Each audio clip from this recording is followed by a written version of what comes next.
أصدقائي الأعزاء، نظام الجولاني لم يصرف قرشا واحدا على تسليح وتدريب قسد حتى يطالب بأن تسلم قسد كامل أسلحتها ومقاتليها وتندمج مع نظامه من دون أن يغير هذا النظام شيئا من نفسه، ومن عقليته ومن سلوكه، ويعترف بمكونات الشعب السوري ويعترف بجرائمه وأخطائه ويحاسب القتلة والجنات المنضوين في هذا النظام. ذلك أن قاتل المناضلة الكردية الشهيدة هارفين خلف ورفاق هارفين خلف من غير المعقول والأخلاقي أن يكونوا ضمن كيان واحد.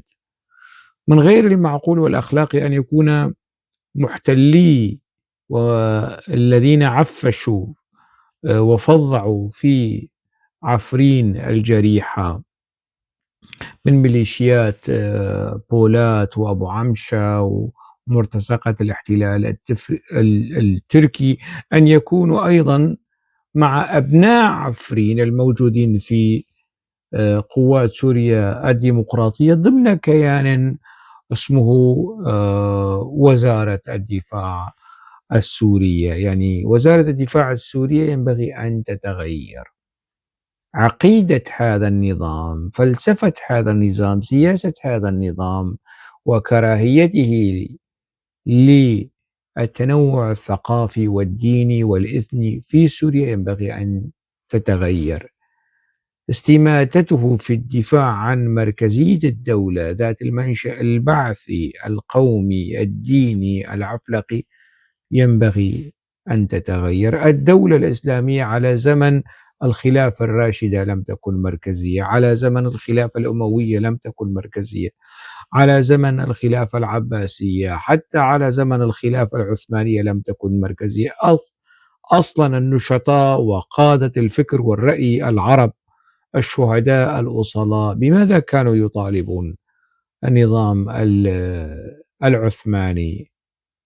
كانوا يطالبون بالقليل من اللامركزية، بإنصاف الهوية العربية، الثقافة العربية، اللغة العربية، المناطق العربية.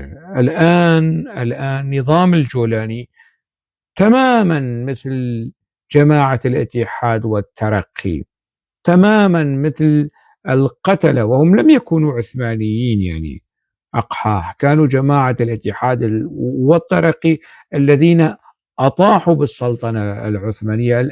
الآن نظام الجولاني وجلاوزته والمحيطين به تماما يعبرون عن جمال باشا السفاح بسلوكياتهم، ببطشهم ضد الدروز، ضد العلويين، ضد الكرد، ضد السوريين. يمثلون نسخة معاصرة لنظام جمال باشا السفاح الحاكم في سوريا. هذا أقل ما يقال. نحن سمينا جمال باشا السفاح بجمال باشا السفاح، ويستحق هذا الاسم لأنه أعدم عشرات النشطاء العرب المثقفين العرب الأصلاء والأقحاح المخلصين لسوريا، المخلصين للهوية العربية والثقافة العربية.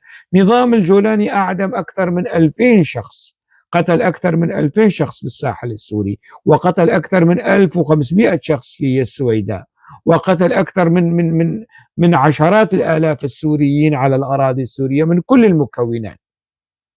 فإذا إذا وضعنا جمال باشا السفاح في كفة ميزان والجولاني في الكفة الأخرى، كفة الجولاني ترجح، كفة الجولاني ترجح لجهة الفظاعة، الجرائم، المذابح، بينما جمال باشا السفاح نقطة في بحر جرائم وفظائع نظام الجولاني. ما يطالب به الآن النخب السورية الموالية أو الداعمة لقسد أو لداعمة لحراك السويداء أو للحراك في الساحل السوري، نفسها المطالب التي طالبت بها النخب العربية الأصيلة من جمال باشا السفاح ونظامه القمعي الإرهابي الذي أباد السريان والمسيحيين والأرمن والأكراد وحتى العرب أيضا.